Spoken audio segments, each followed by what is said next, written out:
On this edition of Primetime Politics, as Russia steps up its deadly war, the Western countries pledge support for Ukraine, but again rule out a NATO no-fly zone. I'll speak with a member of the Ukrainian parliament about the worsening situation and what comes next. We'll talk to this military and strategic expert about where the war is headed. And our journalist panel will begin to look at how Canada's political leaders have responded to the crisis. But we start with the situation on the ground in Ukraine as Russian forces continued their 9th day of war on the country. The missile and artillery attacks on the country's major cities continued to intensify, and the number of civilian deaths continues to grow. And at Europe's largest nuclear plant, Russian forces have taken control of the facility, and Ukrainian engineers say they are operating it at gunpoint. In Canada, Prime Minister Trudeau announced on Friday that he will travel to Europe next week to meet with other NATO leaders to discuss the crisis. Next week, I'll be traveling to the United Kingdom, to Latvia, to Germany and Poland to meet with partners and allies. We'll, of course, be discussing how to continue to support Ukraine, how to strengthen democratic values around the world, and how to stand up even more for democracy, to stand against Russian aggression, and to work very hard on combating the kind of disinformation and misinformation that we know is a facet of day-to-day life these days, but a particularly strong facet of this conflict, this war in Ukraine. Joining me now to look at the situation is someone who is living it every day. Kira Rudik is a member of the Ukrainian parliament, and she joins me from the capital of Kyiv. Ms. Rudik, first of all, thank you very much for speaking with us. Thank you so much for having me. Can we start with the situation tonight in Kyiv? What is the situation? What's happening now in terms of Russian attacks and bombings in Kyiv? Well, today the situation is more quiet than before, and but we anticipate that at night it could get worse. So that's why we are always ready, and we are getting ready to a siege that is coming up, because we know that Russia is throwing more and more forces onto us. Can we ask you about that? What are you hearing in terms of how, because we've seen so many other cities that are either now encircled or have been taken over by Russian forces. What are you hearing about the potential siege of Kyiv and when it might happen? So we suppose that the siege could happen within the next a week or so. They are bringing up more and more troops to surround the city, and we just getting ready. So after a week of war, we understand that Putin is capable of doing anything. So that's why we are also should be ready to do everything. Okay, I want to ask you about something that we saw today. The head of NATO, Jens Stoltenberg, but also our Prime Minister, again repeated their statements that NATO and its countries have no plan for a no-fly zone over Ukraine. Your response to hearing that again from NATO? Look, tonight also something happened. Is Russia throw a bomb onto a nuclear plant? And that was something that would affect not only Ukraine, that would affect the whole Europe, that will affect the whole world. And I think NATO nations should understand that radiation is not asking what your passport is and are you a member of NATO or not, and what's going on with your country right now. So that's why it's something that will have to be done now or later, and I'm sure that at some point we will get a no-fly zone. I'm only worried that it wouldn't be too late, because we cannot protect ourselves from the sky. We can try, we can fight on the land, we can do whatever it's necessary, whatever is possible. However, we cannot just do it, and that's why we need a help and support. And what happens if Putin will go ahead and continue bombing the nuclear plants? Then everybody will be condemning him as they are doing it right now?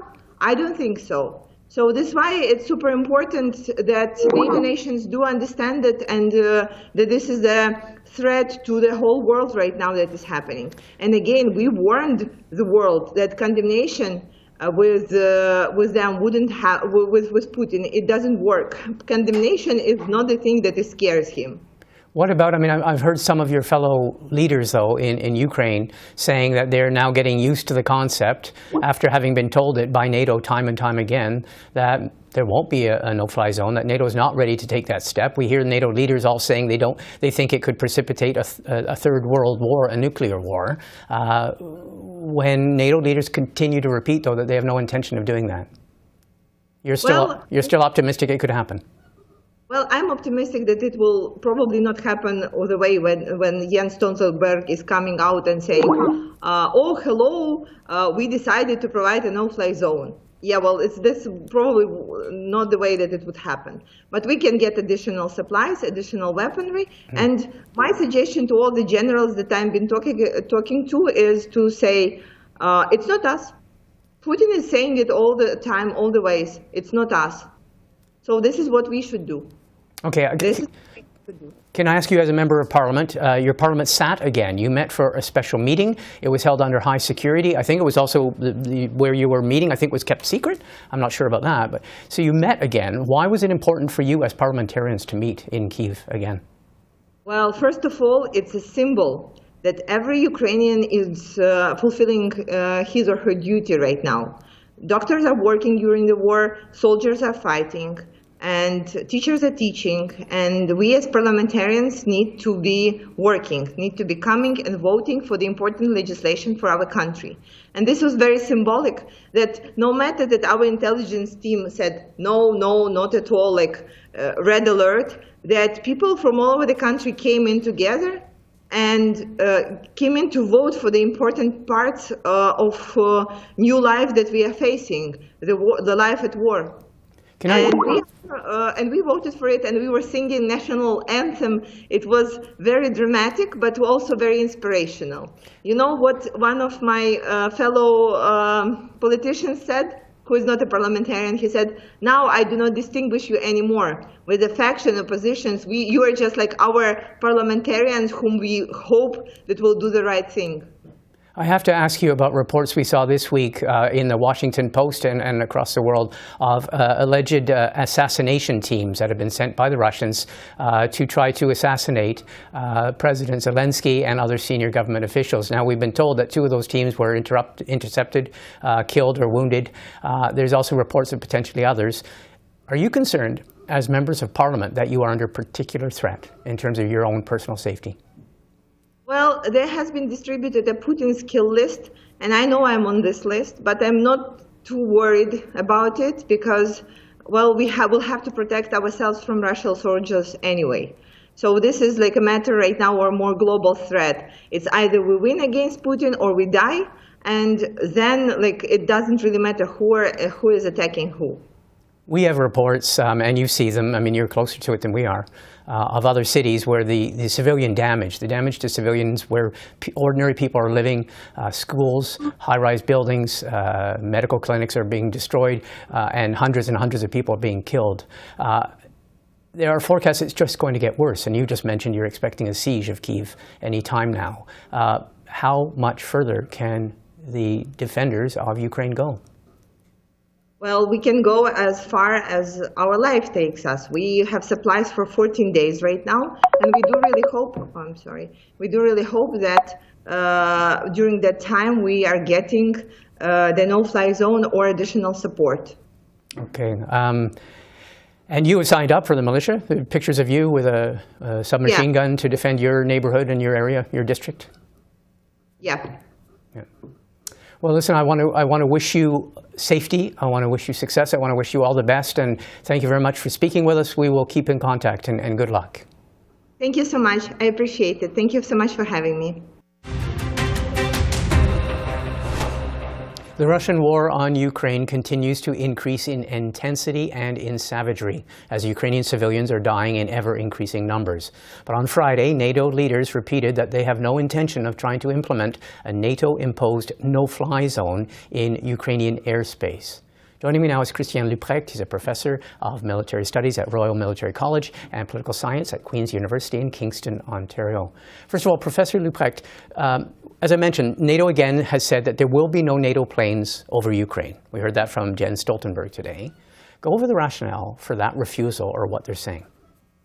Well, this goes back to President Biden's interview before the Super Bowl, where he made it clear that he's withdrawing all U.S. forces from Ukraine because any direct contact between U.S. forces and Russian forces, and by extension NATO forces, could ostensibly result in World War III. So the results could be incalculable. But I would say that there's a lot more nuance to this statement from Jens Stoltenberg than appears, because, of course, the Ukrainian Air Force is still somewhat intact. That is to say, the Russians do not have control over Ukrainian airspace, and presumably that's both to the thanks of intelligence as well as maintenance support from NATO member countries. And there's also been significant anti-aircraft capability, Stinger missiles and other technology that's been provided to the Ukrainians. So if you're a Russian pilot, whether fixed wing or rotary wing, the Ukrainian skies are getting increasingly dangerous for you, and we can see this in over 30 fixed wing and 30 rotary wing aircraft having been downed by Ukrainian air defenses. Okay, there you're teaching me something, because if we just look at the images, the average Western viewer has the impression that the Russians have command of the skies, because we're seeing, for example, cruise missile damage and artillery damage, but you're saying that no, that the Ukrainian Air Force still does have some degree of mastery of their skies?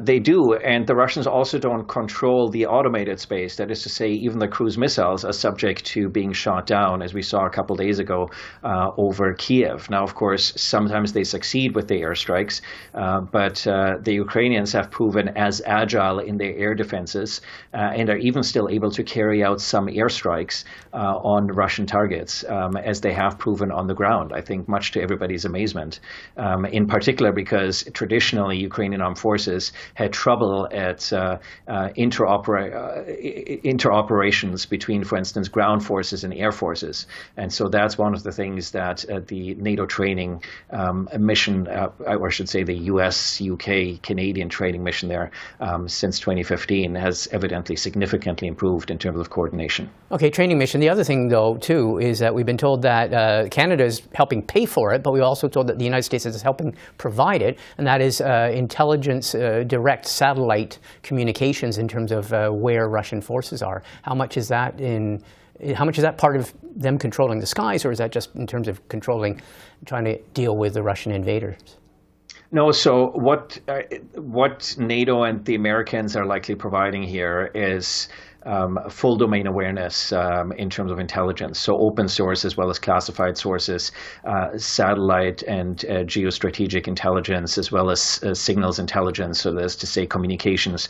So the ability to pull all that intelligence and provide a fully integrated, holistic intelligence picture. And you would think that that's a part of the reason why the Ukrainians are able to be so agile on the ground with their forces in terms of targeting Russian convoys on the main roads that they're taking, as well as the ability to continue to sustain themselves in the air. The challenge here is, of course, that the Ukrainians will increasingly start running short on materiel to be able to do that, because the Russians outgun them about 10 to 1, and the Ukrainians are going to run short also probably on their air force because the Russians are going to succeed in taking out some of their assets. And this is why the Ukrainians are calling for more drones, more air capability, and more air defense capabilities. So the intelligence is clearly what's making, I would say, all the difference here, in addition to the heroic bravery of many of the Ukrainians that are fighting on the ground.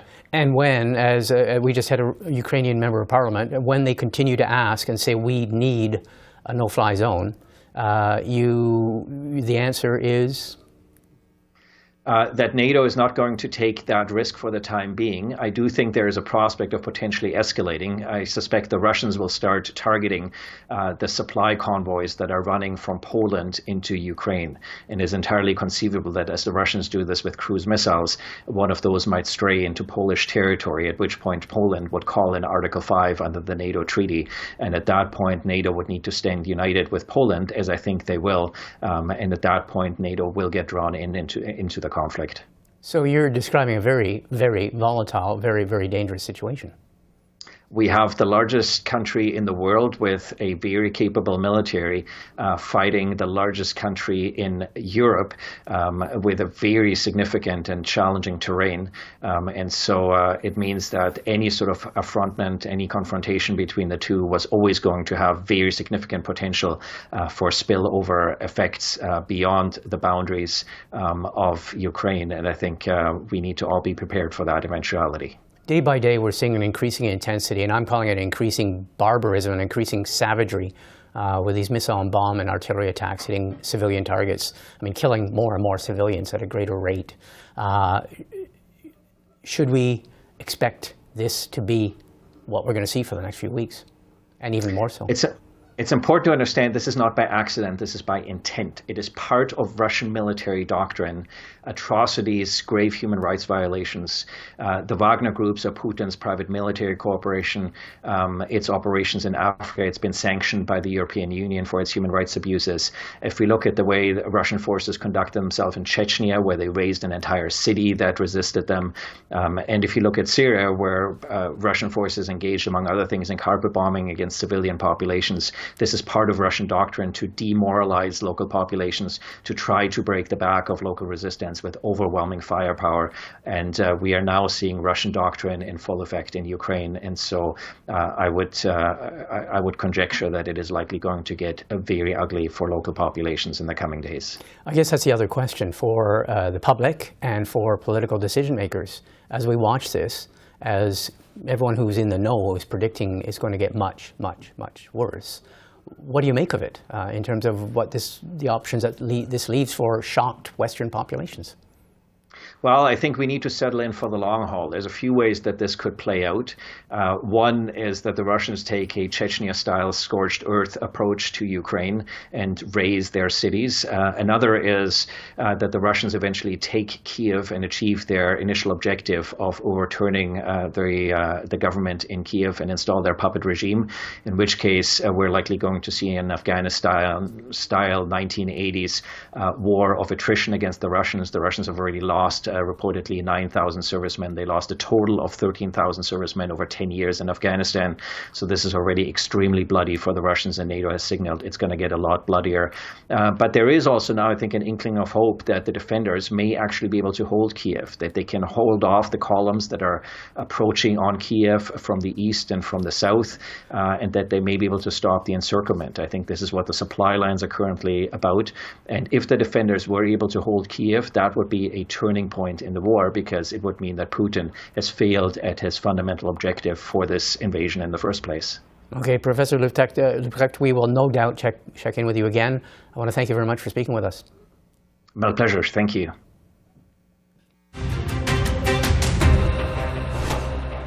Well, to look at the week in federal politics, and a week dominated, and some would say overshadowed, by the tragic war in Ukraine. I'm joined now by two members of the Parliamentary Press Gallery. Bob Fife is the Ottawa Bureau Chief for the Globe and Mail, and Mia Rabson is National Political Reporter for the Canadian Press. Both of you, thanks for joining us.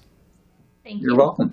Okay, let's start with the war in Ukraine. I guess the big question on a political level is, how would you assess how the Trudeau government has responded to the war over these first 9 days? Bob Fife. Well, I think the Trudeau government has done a pretty good job in cooperation and coordination with all of our allies. The lead minister on this is the Deputy Prime Minister and the Finance Minister, Chrystia Freeland, as you know, was of Ukrainian descent. Her mother actually had helped draft the Ukraine's first democratic constitution. She fluently speaks the language, and she knows all of the players. And she's been playing a pretty essential role working with all of our allies in trying to set the sanctions that have been taking place. They're step-by-step and staged. And the one role that we played, I think a fairly significant role in, was the one where we froze the foreign reserve assets of the Russian Central Bank. Ms. Freeland had been approached by the Ukrainian government to try to help sell that to the Americans, which she did. And she even prepared a paper for them, and they ended up buying into this. Of course, we also supported the SWIFT ban on the SWIFT banking messaging ban, which is really, both those measures have significantly hurt the Russian economy. And in both those roles, I think Canada played an important role.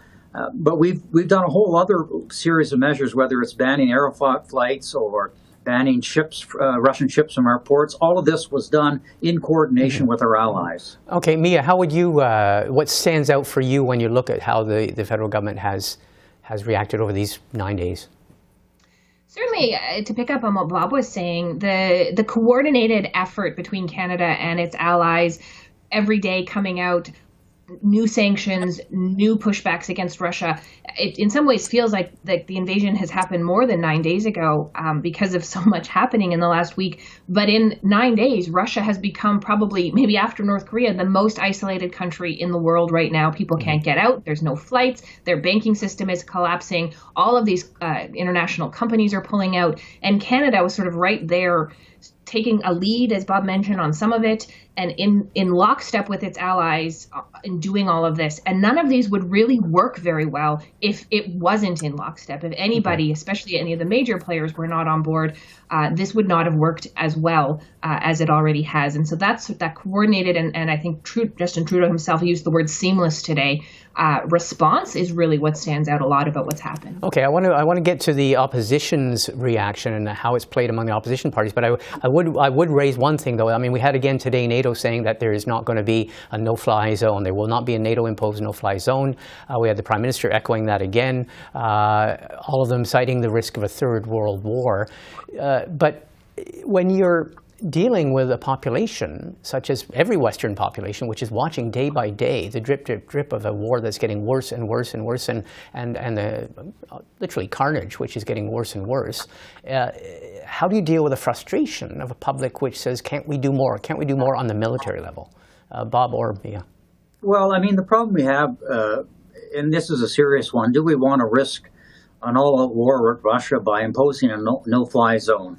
I think what the NATO allies, including Canada, have decided is when you look at the map of Eastern Europe, if the Russians would, and it looks like they will end up conquering the country, then they're right. The Ukrainian border is right on the Baltic states. It's on Poland. It's on Hungary. It's on the border of these countries, and that's where you're going to see a significant military buildup. If the Russian pushes beyond that, then there is going to be a fight with NATO. Let's hope that doesn't happen. So let's hope Mr. Putin comes to his senses. In the meantime, they will provide armaments and intelligence to the Ukrainian people to help fight them, the Russians. And this could drag on for a considerable period of time, particularly if there's fighting within the cities. Mm-hmm. Okay. Mia, any thoughts on that? Because, I mean, one of the things we all deal with is this feeling of watching in real time these horrific events, which are, from all accounts and all forecasts, not going to get any better over the coming weeks, and a feeling that there's not militarily enough being done. Certainly one of the things this has highlighted is also Canada's military lack thereof, the lack of spending in its military, the lack of ability to buy new fighter jets or new ships for the Navy, the Canada's procurement. All of this has sort of been highlighted in the last week. But that said, although Canadians are watching with horror about what's happening, there is still very little appetite in Canada for Canadians to be on the ground fighting. And this would have to escalate significantly from what's happening now for that to that likely to change, and the government is very aware of that. Okay, let's look at the opposition parties and how they've dealt with it. Thoughts on that, Bob?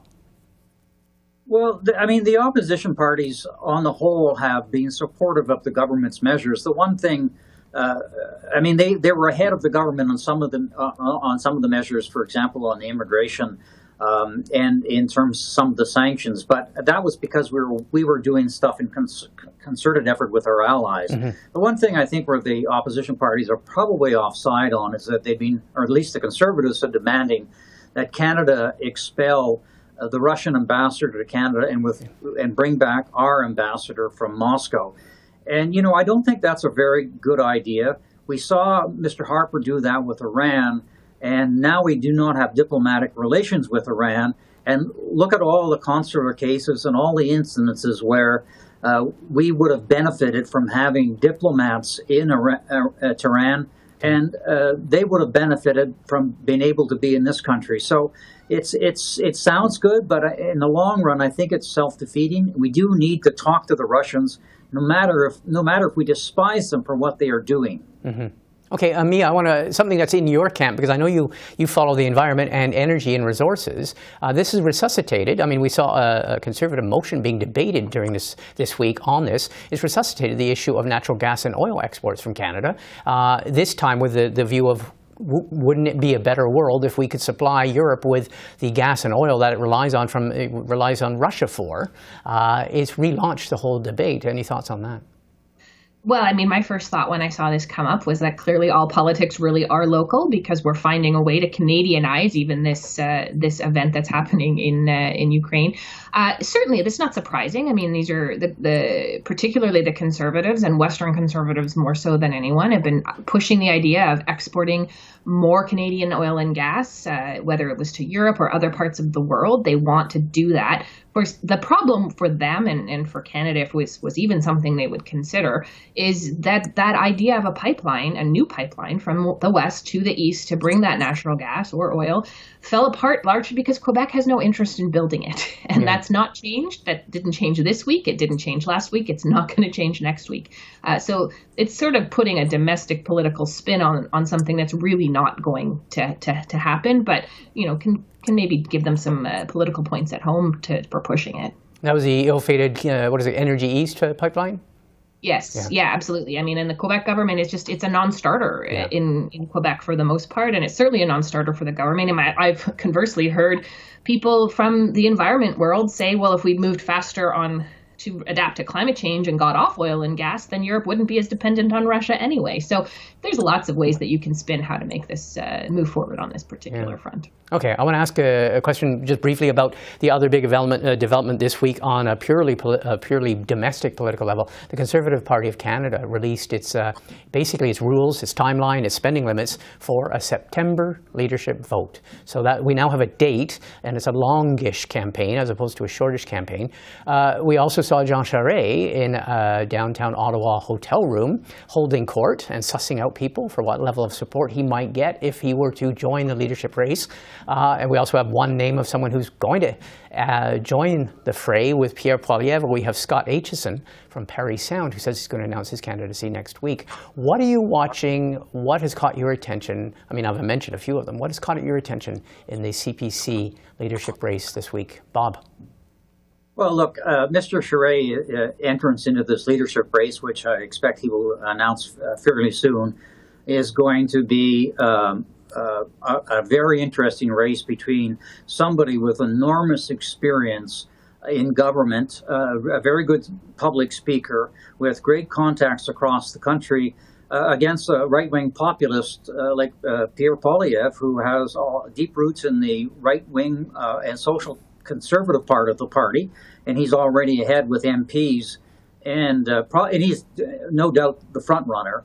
For Mr. Charest to win this leadership race, he's going to have to sell a lot of new memberships, and that means he's going to have to get people in Atlantic Canada, in Quebec, and Ontario, and British Columbia, and he'll have to bring in conservatives who've been disillusioned, red Tories, and blue Liberals who are not happy with the Trudeau Liberals the way they've been spending money. Mm-hmm. He has a chance of winning, but he's got a better chance of probably winning a federal election than he has of winning the leadership of the party. It's a real challenge for him. Okay, Mia, briefly, what are you watching for? What's caught your attention this week?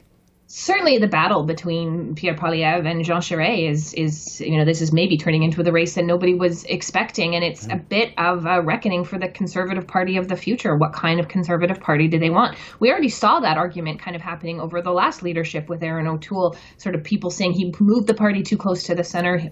For him, the problem was that he didn't necessarily run in the leadership on the same policies that he was running in the campaign to be prime minister for.